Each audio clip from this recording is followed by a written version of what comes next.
Well, my name is Dennis, and this is my wife, Beth Emmers. And this is our third day here at the event, and boy, this has been an eye-opener. Things are really encouraging. I mean, the real estate market has been, not so good recently, and we've been holding back and thinking we couldn't do a lot of things, and this has really opened up the doors for us. Real excited about the new commitment that we've got to go ahead and get back into real estate and get back into rolling with helping people, and that's what this whole game's about.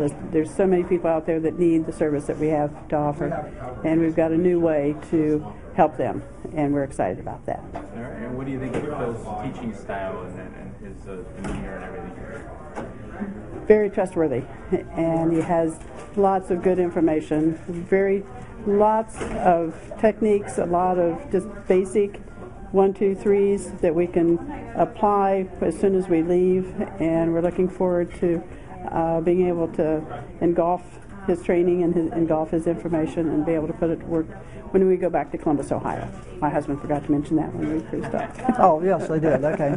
Anyway, I like the fact that, being analytical, left-brained, I like the fact that we've got all the notes there in front of us, and we can just add to those the special things that mean something to us, because otherwise we'd miss some of that.